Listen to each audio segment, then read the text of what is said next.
All right, man. We are back. So it's been that kind of a week, guys, and it has definitely been that kind of a day. Here we are doing it again. Our streaming platform switched over to the Mars, whatever. If you use StreamYard, you know what it is, but you have to select your orientation. Anyways, where we were was talking about the Jets versus Patriots game. We talked about Travion Henderson and his performance. That was a nice 30 burger to see to start the week. If you had Travion Henderson, I had him in our manager league. Our we call it the brass balls, and it's a variant of what the gauntlet league is. I think we're still screwed up on YouTube. It says now Chris is covering my. Todd Barber says that works. Chris is on the whole screen, so I love that. What if we do this, Ethan? How's that? It might be Ethan. Your wife says no, I'm not. So he's just trolling. He's just trolling. Who, Ethan? No, come on. Anyways, I had Travion Henderson in the brass balls, and it was nice to see that 30 burger to start the week. Very comforting. And Stephon Diggs continues to be the one of the prime focuses there. Chris, do you have a lot of Drake May? I don't. I didn't think. I'm always worried about. For one, I'm worried about rookies, and then for second, I'm worried about sophomore slumps because we had Stroud last year. I was the only second year player I was really targeting was Jaden Daniels, and he's the one that ends up, out of the second year or the second year players that hasn't really lived up due to injury and whatnot. So. Yeah, I kind of missed out on that. I won't miss out going further though. Drake May he's a beast. Yeah, I'm with you, dude. I had a lot of Jaden Daniels, and it's been pretty bad there too. That definitely should make its way to our ugly segment at some point because, he was the 103 in most drafts. Some people were taking him 101 overall, but it was usually he was the QB3 off the board, and then sometimes Jamar Chase went in front of him. Occasionally Bijan, but Jaden Daniels is going to be on a lot of losing rosters. We'll move on to the Sunday night game, the Lions versus the Eagles. Now the Lions are going to be talked about later in the segment during another portion. But for this game, what I noticed was a lot of targets for these stud receivers. You see A.J. Brown had 11 targets. Amon-Ra actually had 12 targets. Didn't show up on the scoreboard. But A.J. Brown at 7 receptions turned it into 49 total yards, no touchdown. Got away with a little OPI to end that game. Just kind of an underperformance overall. For most of the studs here. Chris, I don't know. Tell me what you saw about this Lions versus Eagles game. Tell me what you think about the Eagles. Well, they didn't really impress. They had such good field position because of what the Lions were doing. The Lions were going for it on fourth down. They went for it so many times. They turned the ball over 5 times on downs. And the Eagles still only won by 1 score. You know what I'm saying? A.J. Brown, 7 catches for 49. That's not really awe-inspiring. He complains, he gets the ball. He doesn't do anything with the ball. And then everybody else around him, Smith and Goddard, they don't even get targeted. So, yeah. You got to do what you got to do to win. Yeah, that's a lot of what I saw too. It seems like this was, supposed to be a squeaky wheel game, and they really did kind of force feed A.J. Brown, and then it just didn't pan out. It kind of seems if I'm judging him off the eye test that he is kind of dropping off. I know he did have a couple of cleanup surgeries on both knees a couple seasons ago, so I don't know how bad that damage was there. But if we're talking about an older receiver, he's probably going to hit his prime and get over the hill a little quicker than your average receiver, and that would put him at this time frame, and we might be watching just the end of a beastly career here. It'd be nice to see him put up a couple numbers to end the season, restore some faith if you have him, but it's been hard being an AJ Brown owner this year. On Sunday night, we had the Cowboys versus the Raiders. There's not a whole lot to say here. This was kind of just a beatdown. I think you guys saw it coming. Geno Smith is not good at football. I don't know how much longer he's gonna, have that leeway. I think he's locked in for another couple of years too, right? You know anything about his contract, Chris? Yeah, he's got a couple years left, and a lot of dead money if they were to cut him. So he's going to be there for another couple years. Get used to it. George Pickens is a guy that to start the offseason, I was kind of avoiding when he got traded to the Cowboys. I was a big CeeDee Lamb guy, so I kind of downplayed his importance there. I was wrong. He's done nothing but perform. You see CeeDee Lamb with 17 fantasy points, and he left the touchdown on the table. Well, that was Dak's fault, right? That was a wide open CeeDee Lamb and an errant pass. But George Pickens walks away with 29 points, and he's the one that's been putting up the numbers. It seems like he's the guy to own in Dallas. Hot take, George Pickens is the one and Lamb is the two. What do you think about that, Chris? I think they're both ones, and I think Pickens deserves to be the wide receiver one somewhere. I mean, I'm not even sure if he's got a contract. He's going to be asking for a lot of money. I think he's only on this season deal in Dallas, so they're going to have to dump the truck in front of his house to pay off what he's going to want. Yeah, that's a good point. I don't really believe that, by the way. I'm still a big CeeDee Lamb guy. You see how talented the guy is. I mean, he was wide open for that second touch, and it would have been a different story there. But I was satisfied with Trey Tucker because I needed 12 points to stay alive in one of these gauntlet leagues, and I got 14 out of them. So he saved me. Thank you. I'll be grateful for the next couple of weeks until I need you to do it again. But we'll get past this game and get into what we like to do, the good, the bad, the ugly. I'll pass it over to you, Chris, for your good. Tell us what you saw. My good was Sean Tucker for the week. 19 carries, 106 yards.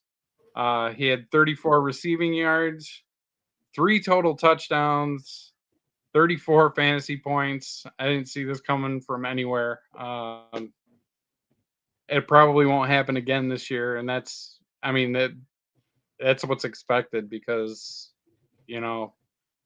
that's just a wild put him on the shelf. Wild point. Oh yeah. So that was my good. Yeah, go ahead. Yeah, he had a game like this last year, if I remember right, where he came out and he dominated and then immediately went back into the shadows.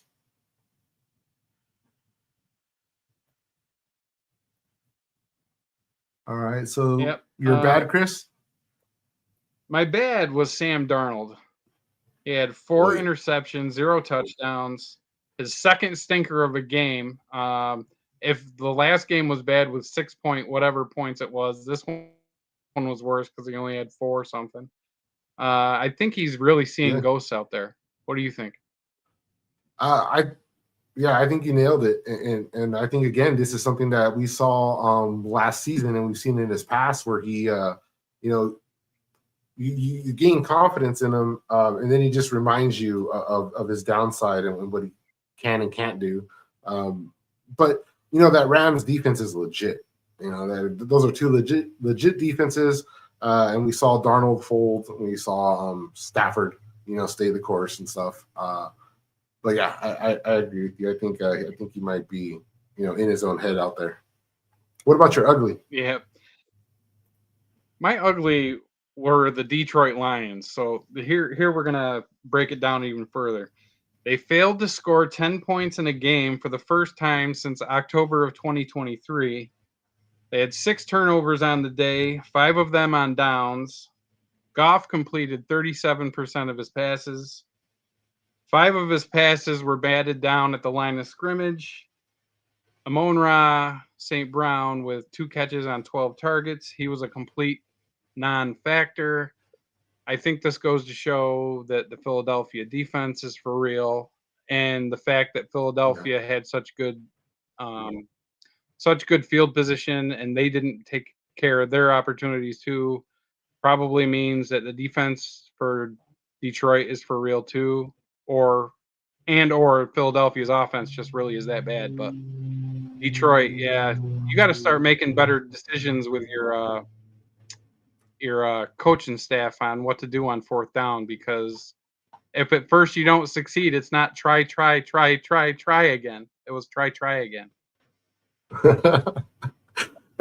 Yeah, you nailed it again, man. That's what I saw too. It's just a Dan Campbell way. Just balls to the wall. Let's go out there and get it. And when it works, it's great. When it doesn't work, it doesn't work. And we saw a couple of tush pushes that didn't work too, right? I think they actually called a false start on one of those, didn't they?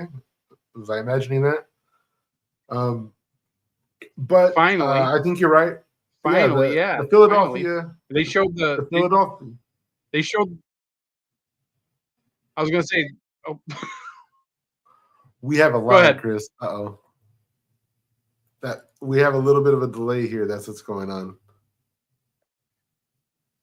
That's okay. We know how to navigate that. I'm going to let you finish up your statement right now, and then I'll carry on. Go ahead. All right. I was going to say that the defensive lineman for Detroit, if you noticed, he had his hand over the ball in the neutral zone, and the Philadelphia offensive player was tapping his hand with his own hand, and the ref saw that, and that's what they called the false start on. So, yeah, that's a good way to beat them.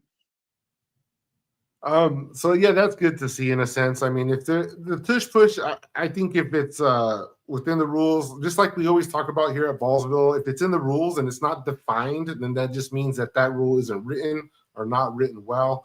And players in the NFL, just like players in these leagues, if it's not outlined, they will use that to their advantage. And it's hard to not blame players when they do try to skirt the rules. But if it's not well written, not detailed like our writings are detailed, and there's nothing to violate, so you can't really say, hey, you can't do that. So until it's banned, I think other teams are just gonna have to get used to stopping it. And all I want with the tush push is that it's officiated fairly. Do it right if you're gonna get away with it. So. For myself, my good was Bryce Young. After a couple of stinkers, he came out and scored 37 fantasy points. They put the shellacking on the Falcons, and they shut out the Falcons earlier in the season. It was a high scoring game, a lot of points from Bijan and stuff. But Bryce Young walking away with 37 points, 480 or 48 yards and 3 touchdowns. My bad was Josh Jacobs.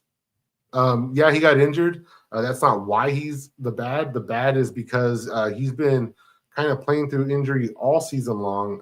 He was on a lot of succeeding rosters. Despite that, he continued to put up numbers. Started off with a lot of touchdowns, and then this week he goes out there. He puts up 4 points. And then he exits the game.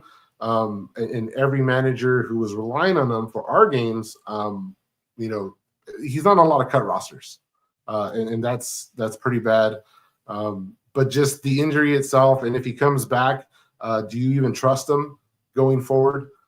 They don't have the best schedule, and if he's playing through something and Emmanuel Wilson's looking the way he does, I don't think that Josh Jacobs can be trusted for the rest of the year, even if he is healthy, because he's been healthy for the last few weeks, and continued to miss time in the game with these injuries. So that's my bad.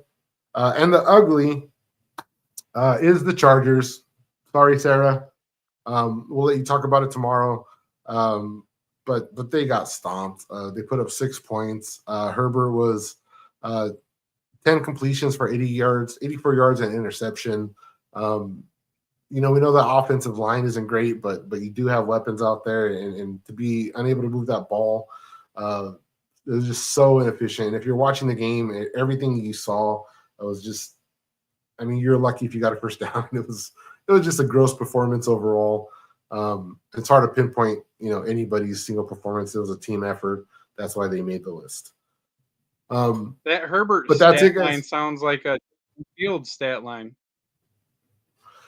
Yeah, and he could have easily made this list. I think the benching is in itself pretty ugly. We'll see. Tyrod Taylor, waiver pickups. We do this every week, guys. It's more interesting during the season. For this portion of the game and the next portion where it's best ball, it's not really going to be so highlighted. But we do want to talk about one thing. Chris went through the trouble of compiling a statistic from his Greek leagues. Chris, why don't you hit us with that right now? So yeah, we had hold on, let me find it real quick because I had it in my messages here. So we're not doing fab our waiver claims on players because literally all the stars are getting dropped. So what we're more interested about is how you're spending your money to get these players. So throughout the whole 8 leagues in the Greek Legion, there was 5,235 fab remaining for all of the non-eliminated players. So with 72 players remaining, that averaged out at 72.7 fab amount per person in each league. So we're sitting right at about 36.3% of everybody's fab is remaining. So let's say you have, we'll round it up to 75. Let's say you have $75 in fab out of your $200 budget that you had to start the year. Now, some people have more, some people have less. One of the things that's going to help you at this point, especially with these last weeks of waiver claims, is to go and look and see how much fab your league mates have left, because there's a lot of them that just simply, they've gone all in the first couple weeks and maybe they have like $40. If you're holding a little bit more than that, you know that you don't have to do like a outstanding bid if all you have to do is $41 to beat the next highest fab holder. But it's tricky to navigate because if you look at this league, Horace Light, the person that got eliminated here was actually myself.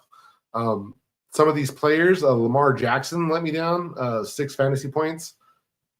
There's that 4 points from Jacobs. He exited the game. Kyle Pitts didn't help. Quinshon Judkins with 5.9 points. Justin Herbert with 4.3 points. But there's stars here, there's Javonte Williams, A.J. Brown, who we talked about, and Lamar Jackson's not going to put up another 6-point game. I can pretty much guarantee that for the rest of the season. So the question is, Chris, if you have 75 fab and these players, James Cook and whatnot, all hit the waiver wire, what are you spending if you need a running back and you're looking at James Cook, for instance?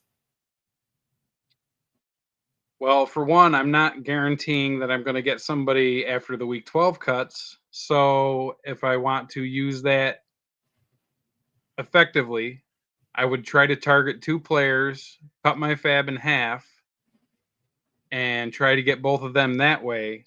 Especially since I'm thinking at least half of the teams that are around you have 0 fab or less than half of what you have. So that's how I would do it. I would target 2, and if I didn't get 1 or 2, I'd hope to survive to the following week and then spend it all next week. Bush the Great, he's eliminated, but he walks away with 365 fab. Now, even though he's cut, that fab still works. This is a guy that he's above the budget, which means that he sold players to start the season for fab. A lot of people were so concerned with the week 9 cuts because that's when guillotine starts. So many people were concerned with that portion that they kind of overlooked what happens after that and fell victim to the last couple of weeks. One thing to consider is in week 9, your odds of getting cut are 1 of 12, but when you get to week 12, your odds of getting cut are 1 of 9. So I think those are the more important weeks. If you're holding a team like like San Francisco 49ers, if you're holding Christian McCaffrey, their bye week is in week 14, so you get past the guillotine portion. But in week 14, it's a head-to-head matchup, and you won't have them for that. So a lot of strategies involved. I know I was not concerned about the week 9 cuts. I'm more concerned about this next week and the week beyond. So that's and we're not going to talk about it because we're kind of lagging along. But in the pin section, your templates are here. These are updated every Tuesday morning. Ethan, Chris, and I, we come in and do the work so that you can see who's cut. Oh, look, I have it open. So you can actually see who's cut. This week it was Cheeky Hobson. We'll get to the cuts in a minute. And then the seating collapse, and we move on to the next week where teams are inputted there as well. And then that at the end of week 12 will be our seating 1 through 8. The highest remaining team, the highest season point total out of the remaining teams here will receive a $50 bonus as stated somewhere here, right here. Boom. $50 to the highest season points out of the 8 remaining teams. Going back to our segment, we're going to actually get into the gauntlet game. First things first, this week's highest score amongst all players in the gauntlet game is Cheeky Hobson. He scored 201 points off the back of Josh Allen, George Pickens, Ken Walker, Travion Henderson, Mark Andrews in that sweet fake out, man. That was so cool. Did you like that, Chris? I did not see it. Oh man, it's YouTube worthy to go back and look at that play. It was just such a well-designed play, executed perfectly. And then you saw Mark Andrews just booty scooting his way to the end zone, man. That was a lot of fun. So congratulations to Cheeky. That's $25 to you. It'll be added to any payouts you earn and attributed to you at the end of the year.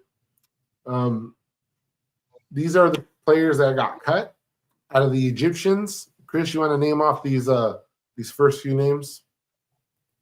Yep, we had Cheeky Hobson getting cut in one, Dead Man's Soul, Ethan Blinka 10, Jim B's Bimbies, Westlex, TB76, SmackDown MJD, and Run the Hurry Up. Those were our cuts for week 11. What's crazy this week is that of course we're going to see a lot of familiar names because these are the people that come and play with each other. What I noticed was that we're not seeing like one person cut from a bunch of their leagues. So nobody's doing terrible. We just have a lot of big names that are getting cut, like our friend TB76, Mr. Todd.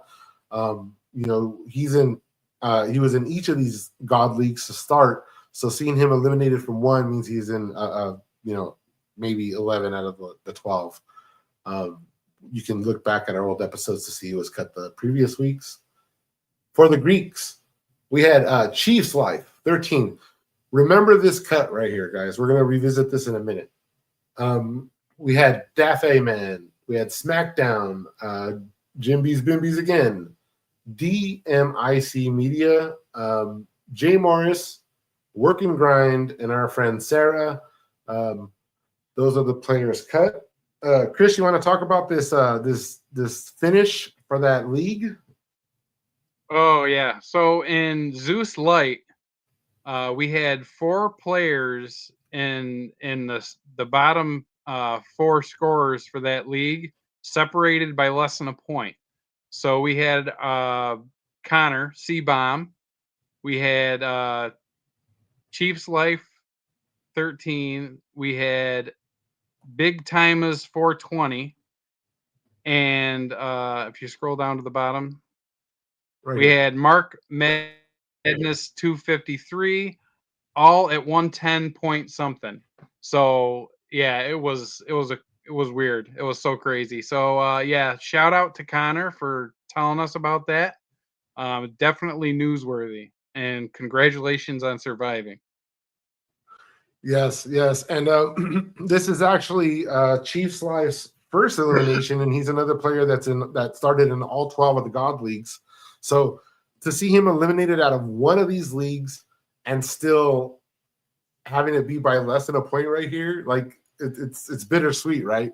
Um, I like when people dominate. I'll say that because like I always say here at Ballsville, we love winners, right? We're all about the winners. We've had dozens, if not hundreds, of winners already this year. Mini game winners, free entry winners.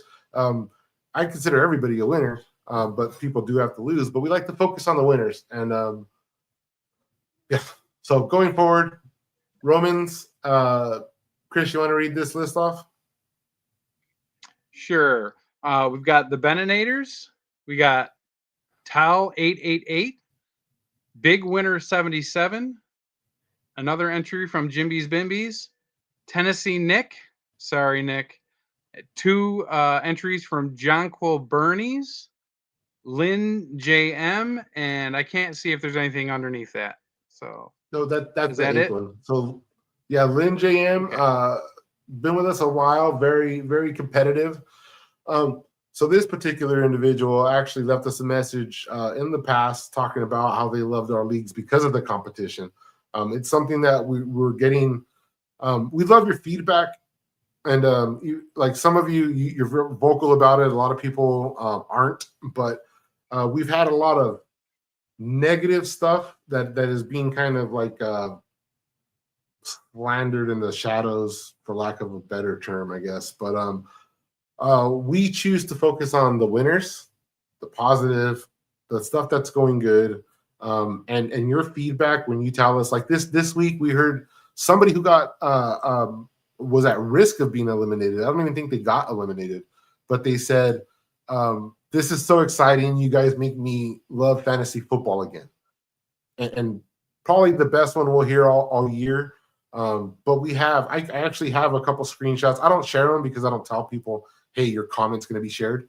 But their positive feedback, it keeps us going. It lets us know that we don't have to deal with the haters and the copycats and the mockery and all that crap, that we can just kind of come back to earth, have fun with the game, do what we're doing now, display our cuts, things like that, and just focus on the winners. It's because that's what we want to do. So Ballsville is all about. Chris, do you have anything to add on top of any of that? Just in procedure, I'd like to know, just so we get it out there, when is the final waivers going to take place for this league? Awesome question. So if you guys are in any of these leagues, we do these long messages. So a lot of these messages, like this one right here, was designed by me, and then the managers went and modified it as they saw fit. But it's going to be the update week 11 to 12, and it does talk about after week 12. So what's going to happen? The first thing that's going to happen after I go to sleep with the Monday night game. I wake up at 3 a.m, guys. Chris, Ethan, they have things to do, but as soon as we can on Tuesday, that's when we execute the next phase of these games. So as soon as we can after week 12, Tuesday morning, you're gonna lose your 3 IR spots. You're gonna have to control your waiver process with the loss of those spots. So you're gonna have to decide who's gonna stay, who's gonna go. You're gonna have waivers run as they normally do on Wednesday evening for you East Coasters. That's 3 p.m. for the West Coast, 6 p.m. for the East Coast. After that waiver processing, it's going to be open free agency for over 24 hours. And that's going to allow you to modify your rosters. And then as the games kick off on Thursday, all moves are going to lock. Waivers are going to lock. Everything's going to lock. That's it. The game becomes automated. We go into the best ball portion, and then we watch each other's opponents. If you're in the light realm of a god, we're going to send the link to the dark realm, put it front and center for you to join, so you can watch your opponent from the other realm. If you're the 1 seed in the light, you're going to battle the 8 seed in the dark. You could be in both leagues to watch it play out. All that matters is that face up. If you're the 8 seed and you beat the 1st seed, you get a bonus. If you're the 1st seed and you beat the 8 seed by 50, you get a bonus. So there's bonuses there to be had. But that's how we're going to transition from waivers to free agency to locking into the best ball mode. And then you just set your team off with these deeper rosters, watch your opponents, and pray for the best, and hope you just win out. And after week 14, every win's going to award you a payout, and you're going to stack those on to anything that you won so far and whatever you win in the future. A lot of runner-ups, a lot of semifinalists, God champions, and ultimately in week 17, 12 God champions will come together for the grand championship, and that person's going to be very happy walking away with a big payout, and a lot of staggering other payouts along the way. So did that answer the question, Chris? I know it was kind of a lot to digest. Oh yeah, so we've got basically 8 days left of waivers. So you might want to use your fab. If you don't use it, you lose it. So get to spending. Absolutely, that's a good tip. We have a player here who's in the chat. This is Soul Stiller, who's still in Zeus, and she has all 200 of her fab. So she's not spending any fab, and she has all these players to come and boost her league. This is what I'm talking about, though. So you have a $200 fab, you have a $150 fab, another $200 fab. So if I have these, I'm looking at $72 here, $28 here. So I know if I place a $29 waiver, Coda Bear cannot beat that. You know, if I go up to a $73 waiver, I know that Mark Madness, I think he's eliminated, but he can't beat that. So that's kind of where I would start if I had that $200.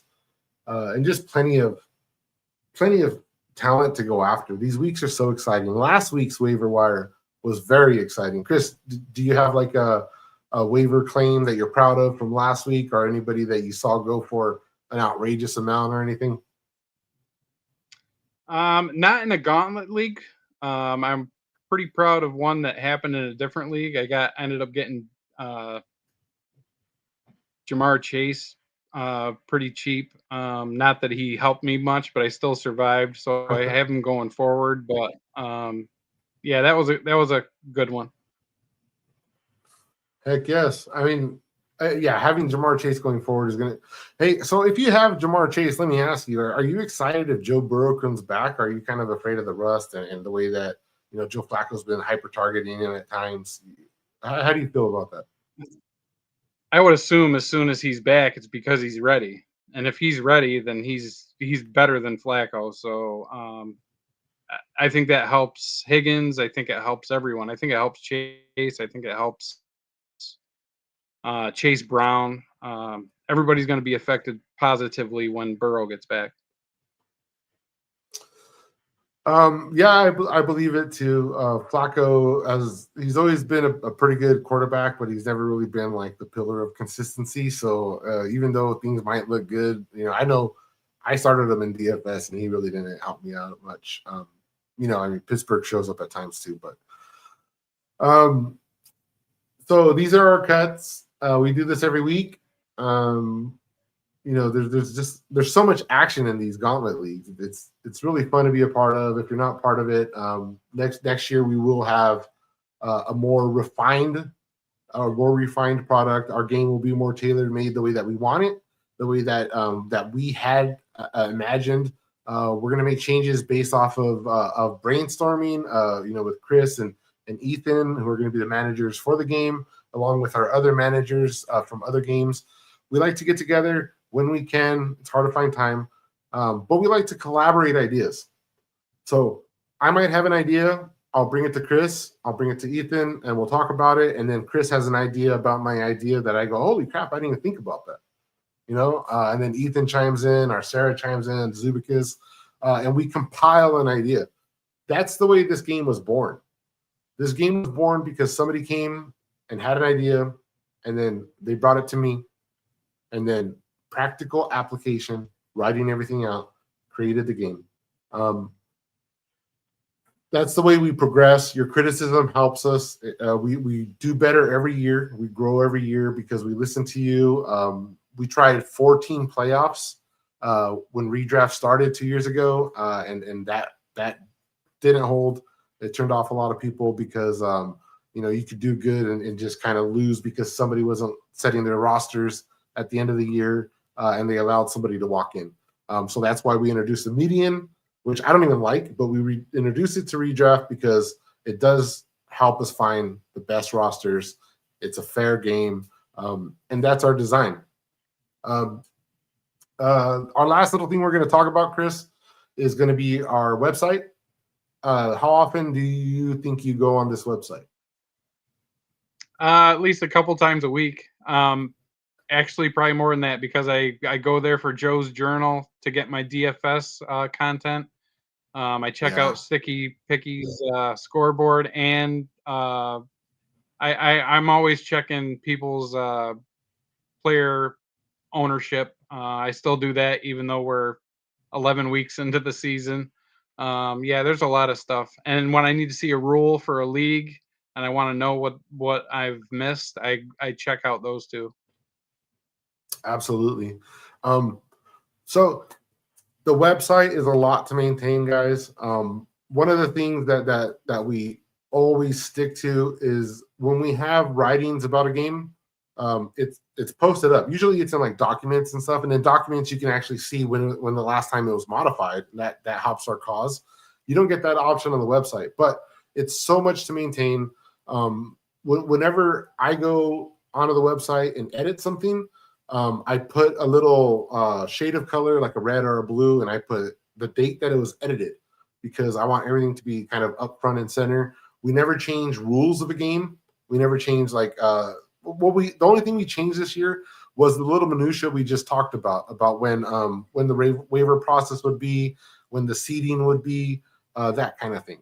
But we never make changes that's going to affect how the game is played or what you signed up for. We did change.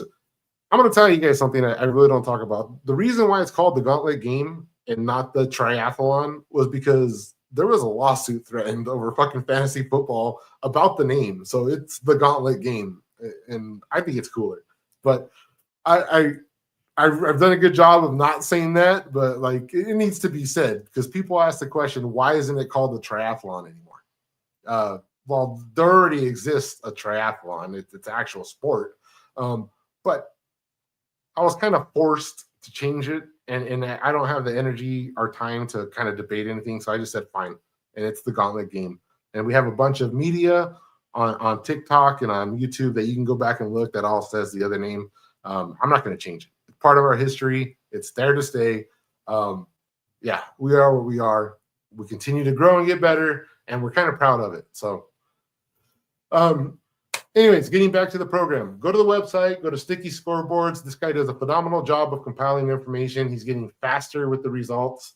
You can see this was updated November 17th. It was actually, last night, right? Yeah. Yep. You want to go find your game, the Gauntlet right here. You can also look at Dynasty Redraft and the Best Ball games if you want. These are our 5 games. If you come up here and you sort by weekly, it's going to look like this. What we have here is our week 11 highest score, Cheeky Hobson, like we talked about, 201. If this was the site, you could click on his name and it'll show you his players and what they scored, which is very useful because if he has like Josh Allen score 50, you go in your league and you say, well, shit, what does Josh Allen score in my league? Oh, it's the same. Cool. Checks out, I look at this often just to see where I'm at. You can actually search your name and see how you're doing in all your leagues without having to navigate Sleeper. Go do yourself a favor. Check out all that we have to offer, not only the scoreboards, but the tools. And it's all there to help you to understand the games, to succeed in the games, to dominate your other leagues, and just kind of reassure you, like Chris said, when you want to know what you're playing, just go and look at the rules. They're there. They're the same. They're not going to change. Everything's on the up and up, and this is how we enjoy fantasy football. I don't know, Chris, what do you think? Do you have anything to say? Oh no, I'm just excited. We're getting to the nitty-gritty here. Yeah, totally. It's a fun time. especially when we start talking the best ball bracket and we start seeing literally half of the players get eliminated every week, and pretty soon it's going to be down to 24 players and then 12 God champions, and then that week 17 is going to be very exciting. It's going to have a lot of content. This whole show is about just the gauntlet game because there's so much activity throughout the season. We also do the Ballsville update. That's part of the fantasy football, the FF soundboard tomorrow with Sarah and Chris. And that's kind of crammed in because we can kind of, introduce that information.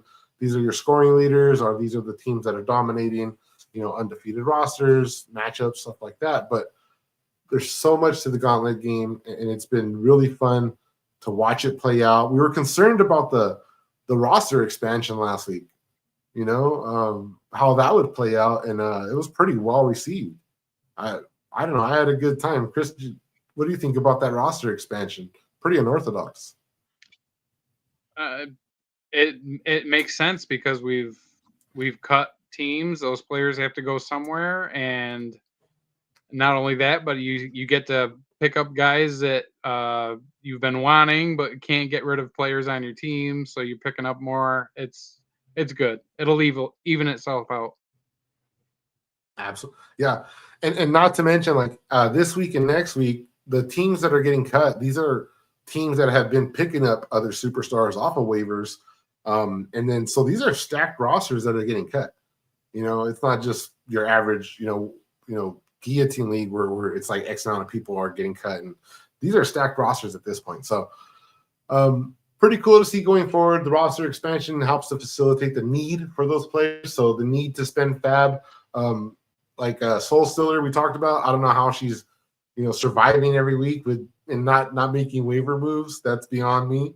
But she's in prime striking distance right now to like really boost her team. So one last thing that I wanted to say. Yes, definitely spend that fab. I want to say what's up. She's actually in chat, guys. This is my lovely wife, Francis. Zupicus in chat. Cowboy, Sarah's around. Todd Barber says he still has 10 out of 12 left. Thank you guys for tuning in. We appreciate your support. The last thing I want to say, guys, is I find this fun. Running leagues is fun. I like playing leagues, and a lot of the times during these moments, my rosters suffer. So I haven't been doing great in fantasy football as a player, but it's because if I have the option of running a proper league, or pushing trades to make sure I dominate, I'd rather run the league. I'd rather have fun with players like yourself that are diehards. We pride ourselves on our community, on the fact that we recruit in the off season when people are burnt out of fantasy football. We find, players like Chris and players like Ethan. We find really good assets because those are the people that really love the game. And then if you like what we do, we want to get to know you. We want to see you, invite you up on the podcast. But everything that we do, I hate being on camera, but we do this to deliver the information to you. We build the website so that you have like a source where everything's consolidated. The Discord for the community to get to know each other. Come watch games with us and talk about what we see. Giveaways, freebies. It's all part of what Ballsville offers and what we are. And regardless of what anybody says, we're just going to keep on doing that and keep on providing the best experience we can. It's been a fun night. It was a weird week. This was a really important show to us. Just kind of keep steamrolling. Before we get out of here, Chris, do you have any final thoughts that you want to say going forward? Good luck, and I hope your players don't do well because that means I get to pick them up. And we have this comment here. Sarah, we forgot Sarah. Yeah, of course we picked up Sarah in the offseason. She's one of our favorites here. Degenerates and diehards, we couldn't possibly forget her. Join us tomorrow, guys, for the FF soundboard. Thank you for tuning in. Thank you for watching this later. We hope that we convey the information that we want to get out there. We can't really just kind of blurt things out. So we kind of have to narrow down what it is that we talk about.